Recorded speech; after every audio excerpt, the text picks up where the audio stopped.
आपके नजरिए से नहीं देख सकते हैं चीजों को।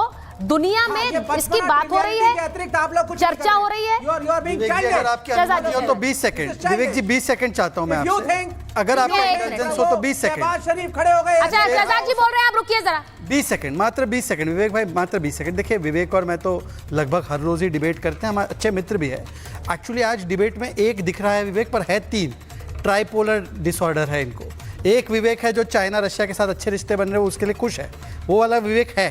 पर 2 विवेक और भी है। एक विवेक वो है जो इस्लामाबाद के लिए रो रहा है, और एक विवेक जो राहुल गांधी के लिए रो रहा है। तो इनके 3 विवेक जो है कॉन्फ्लिक्ट में है कि कौन सा विवेक अगर बाहर बात करे, कौन सा विवेक विवेक के बिना बोले। तो ये 3 विवेक एक स्क्रीन पे। अच्छा विवेक 10 सेकंड और।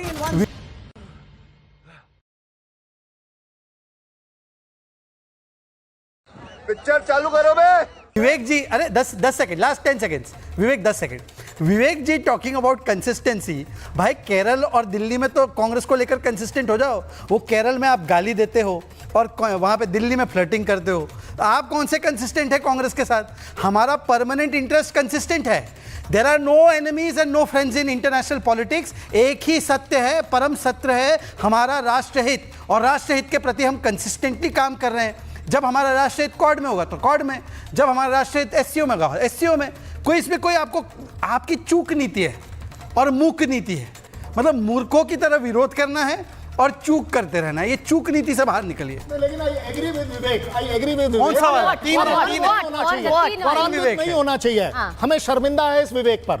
मैं शर्मिंदा हूं इस विवेक पर जो उस बात को उठा रहा है कि अपने देश की बढ़ोतरी की बात, देश सर्वोपरि को रखने की बात को डिनाई कर रहा है, उसके ऊपर सवाल कर रहा है। ये विवेक शर्मिंदा कर रहा है मुझे, as far as I am concern. अच्छा मैं अब विवेक जी के पास जा रही हूँ, 1 मिनट। कौन से वाले? विवेक 1, विवेक 2, विवेक 3, कौन सा विवेक? मैं Vivek ji let me come to your rescue. मैं आपसे सिर्फ सीधी बात करना चाह रही हूँ। सुनिए, मैं आपसे एक बात पूछना चाह रही हूँ। अगर यहाँ एक तस्वीर आ रही है जिस पर वर्ल्ड हेडलाइंस लिखी जा रही है, कहा जा रहा है कि इट्स अ सुपर ट्रायड, तो इसमें आपको शर्म आ रही है या गौरव महसूस हो रहा है? एक एक करके बात करते हैं। मेरे को इसमें ये लग रहा है, मैं 2 चीजें बताता हूं। पहले यहाँ पे बीजेपी के ऑफिस के बाहर एक टेंट वाला है, और वो जो टेंट वाला है, मैंने उससे सुबह फोन पे बात करी। उसने कहा सर यहाँ अनशन लॉबी तैयार है, शहजाद पूनावाला उसका नेतृत्व करेंगे। आप डिस्ट्रैक्ट कर रहे हैं, आप डिस्ट्रैक्ट कर रहे हैं। बड़ा पॉइंटेड क्वेश्चन, सब मिलके अनशन करेंगे। एक मिनट आप सुनिए। नहीं, मैंने आपसे सीधे पूछा, जैसे ही Does that make you Trump साहब ने proud? कहा, आपको गर्व होता है या आपको शर्म आती है? बोल, ये पिक्चर से हैप्पी हुए सैड हुए? मैं आ रहा हूं, मुझे 10 सेकंड दे दीजिए। हाँ, बोलिए। तो टेंट वाले ने कहा साहब अनशन होगा, शहजाद पूनावाला सबसे आगे होंगे, अडानी साहब, अंबानी साहब। मैंने बोला किस बात पे अनशन होगा? बोला गलती से अगर ट्रम्प साहब ने कहा मैं 10% टैरिफ वापस लेता हूं, ये सारे भगड़ा करना शुरू कर देंगे। ये कहेंगे छोड़ो चीन, छोड़ो रशिया, ट्रम्प, पापा ट्रम्प जिंदाबाद। और ये फोर्स करेंगे प्राइम मिनिस्टर को कि फिर इनकंसिस्टेंटली वॉशिंगटन कूद जाओ, फिर रिपब्लिक का कैमरा वहां जाएगा, फिर सुचरिता बोलेंगी देखिए साहब हमारी कूटनीति, हम चाइना से मिलके आए, अब हम अमेरिका से मिलने आ रहे हैं। So the point is not just one event, are you consistent और नॉट? You are not consistent. अच्छा व्हाट इज, नहीं एक मिनट, कंसिस्टेंसी क्या है? कंसिस्टेंसी का मतलब क्या है विवेक श्रीवास्तव आपके लिए? अगर चीन के पास वापस जाते हैं तो आज अभी आपने शुरुआत में कहा मुझे बहुत अच्छा लग रहा है कि चीन के साथ रिश्ते सुधर रहे हैं, आपने कहा बहुत अच्छा है, रूस तो हमारा ऑल वेदर फ्रेंड है, ऑल वेदर फ्रेंड है। तो फिर prime minister continues it, I support my prime minister. आपको सिर्फ उस बात से दिक्कत है कि ट्रम्प के साथ दोस्ती नहीं होनी चाहिए। भाई ट्रम्प के साथ दोस्ती नहीं होनी चाहिए। केवल ट्रम्प की बात, हाँ, जस्ट 1 लाइन। आप कंसिस्टेंट है ना, तो ट्रम्प ने कहा इकोनॉमी डेड है, आप बोलो कि गलत बोला? ट्रम्प ने बोला नहीं, सुन लो। नहीं, अब ये थोड़ी ना होता है। ये है कंसिस्टेंसी। देखा कंसिस्टेंसी, ऐसा कंसिस्टेंसी है। ये कंसिस्टेंसी देखकर जो है मतलब, तो तुम बोलो ये लाल नहीं, देखिए बड़ा क्लियर है। एक बात सुनिए विवेक जी, ये आप अपनी बात पर उल्टा हो रहे हैं, क्योंकि आप कहते हैं Trump is not to be believed, लेकिन ट्रम्प कहेंगे सीज फायर तो आप कहेंगे देखो सीज फायर कराया। Trump is not to be believe, लेकिन वो कहेंगे डेड इकोनॉमी तो आप कहेंगे हो सकता है डेड इकोनॉमी हो। दिस इज नहीं, it is not going to work like this, it is not going to work like this. Vivek ji, मैं एक बार मेजर जनरल बख्शी के पास जा रही हूँ। मेजर जनरल बख्शी, मैं आपसे पूछ रही हूँ, आज जिस तरह एससीओ की बैठक में पहलगाम का मुद्दा गूंजा है, आतंकवाद पर खुद शी जिनपिंग बोले हैं, चाइना में बोले हैं, सोचिए, उन्होंने अपने ओपनिंग जो कमेंट्स थे ओपनिंग समिट प्लेनरी समिट में, उन्होंने आतंकवाद पर बात रखी। ये शिफ्ट है कि नहीं है? और अगर ये शिफ्ट है तो हम इस बात को समझ रहे हैं कि उसका एक बहुत बड़ा कारण भारत है। नहीं, बिल्कुल। देखिए, I think we need to get this debate to a more serious level जी। और एक पैराडाइम शिफ्ट है, एक जियोपॉलिटिकल टेक्टोनिक प्लेट शिफ्ट है वर्ल्ड की पावर इक्वेशंस के अंदर, जिसमें रशिया, इंडिया, चाइना इकट्ठे आ रहे हैं समन्वय लाने के लिए, पावर लाने के, बैलेंस लाने के लिए इन द ग्लोबल हेजेमोनिज्म जो अमेरिका ने दिखानी शुरू की थी, जो अमेरिका ने जतलाने की कोशिश करी थी कि the world is back to a unipolar power equation, जहां केवल अमेरिका की दादागिरी चलेगी। इंडिया ने स्पाइन दिखाया, इंडिया ने स्टैंड लिया कि हम ना तो कॉलोनी है अमेरिका की, ना 51st स्टेट है। अमेरिका हमें नहीं बता सकता कि हम रूस से तेल खरीदे ना खरीदे, रूस से हथियार खरीदे ना खरीदे। रूस के हथियार अच्छे हैं, ऑपरेशन सिंदूर में जबरदस्त काम किया है S-400 ने, ब्रह्मोस ने, Su-30 ने, तो हम क्यों ना खरीदे?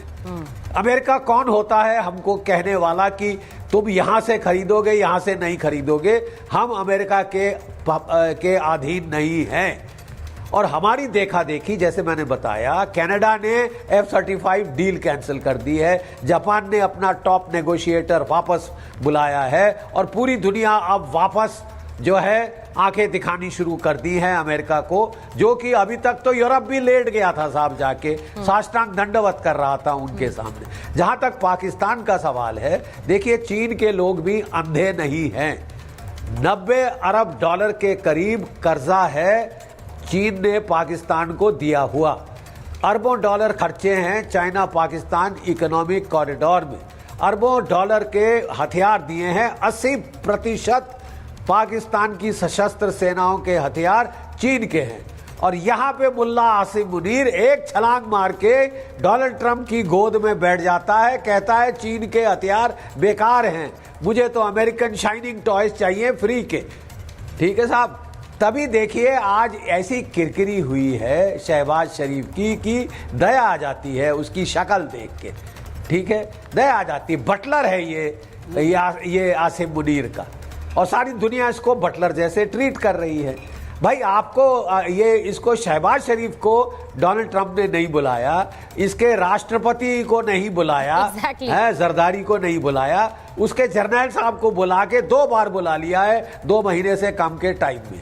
देखिए साहब, भारत में अगर भ्रिकुटी तनी है तो ना केवल आपके जो टैरिफ हैं 50% जो आपने लगाए हैं बेवजह, उस पे तनी है, जो लात मारने की कोशिश की है आपने हमारे टेक्सटाइल वर्कर्स के पेट में, हमारे कारपेट वीवर्स के पेट में, हमारे जो गोल्ड स्मिथ हैं उनके पेट में। लेकिन साहब आपने जो ये आसिम मुनीर को सर पे चढ़ाया है, वो ऐसे एक्टिंग कर रहा है जैसे कि मैंने तो ट्रंप खानदान को खरीद लिया है बिटकॉइन बेच के। ठीक है, बिटकॉइन दे का लालच दिखा के खरीद लिया है, और वो कह रहा है कि मैं इनको तेल बेचूंगा, मैं इनको गोल्ड, कॉपर और रेयर अर्थ बेचूंगा। पहले निकाल तो लो, पहले निकाल तो लीजिए, बलूचिस्तान से निकालने देंगे लोग आपको, अगर है भी तो। होता तो क्या अभी तक चीन ने नहीं निकाल लिया होता? नहीं, ये थोड़ा सीरियस बात, बहुत सीरियस टेक्टोनिक प्लेट शिफ्ट हुआ है। बिल्कुल, ये शिफ्ट हुआ है, और उसी शिफ्ट के चलते मैं एक सवाल पूछना चाह रही हूँ। आ रही हूँ विवेक जी, एक बार शहजाद जी आपसे पूछूंगी। ये जो नवारो का बयान आया, उस बयान को लेकर भारत में बहुत ज्यादा एक तरह से हलचल है, उस पर चर्चा हो रही है, लोगों में नाराजगी भी है। ये सोच क्या रहे हैं जब वो इस तरह का बयान दे रहे हैं? ये एक्चुअली क्षति पहुंचाना चाह रहे हैं भारत के सोशल फैब्रिक को इस तरह की बातें करके। लेकिन ये ऐसा नहीं है कि उन्हें ये पता नहीं है कि वो ट्रंप टैरिफ तेल से बात करते करते ब्राह्मण तक आ गए, लेकिन यहाँ भारत में बैठे भी कुछ लोग उसको सपोर्ट कर रहे हैं। अब ये बहुत डेंजरस है। अमेरिका क्या प्लान कर रहा है और उसके प्लान को एग्जीक्यूट कर रहे हैं कुछ लोग भारत में बैठ के। देखिए, कोई कितने डिल्यूजन में रहना चाहता है उसके लिए मैं कुछ नहीं कर सकता। वो अपने डिल्यूजन, उनको मुबारक है, पर उनके डिल्यूजन को देखते हुए यहाँ पर डेलुलू का माहौल बनाए कोई, तो मैं उनको जरूर बोल सकता हूँ। वहाँ का डिल्यूजन उनका डिल्यूजन है, वो उनका विषय है, वो अपने डिल्यूजन में रहे। नवारो साहब जो भी है वो, परंतु यहाँ पर डेलुलू आपने देखा, सागरिका घोष, कार्ति चिदम्बरम, उदित राज, और उदित राज जी और विवेक श्रीवास्तव एक ही व्हाट्सएप ग्रुप में, उनका व्हाट्सएप का चलते रहता है। अब विवेक श्रीवास्तव जी से पूछिए, अभी उन्होंने बोला कंसिस्टेंट हूँ मैं, विवेक श्रीवास्तव एंड कंसिस्टेंट मतलब क्या ही बोलूँ मैं। अब विवेक जी से पूछे कि उदित राज ने बोला है कि बिल्कुल सही है, ब्राह्मणों का फायदा हो रहा है तेल खरीदने से रशिया का। भारत की अर्थव्यवस्था में 3 से 4% इन्फ्लेशन बचा, वो 3 से 4% इन्फ्लेशन क्या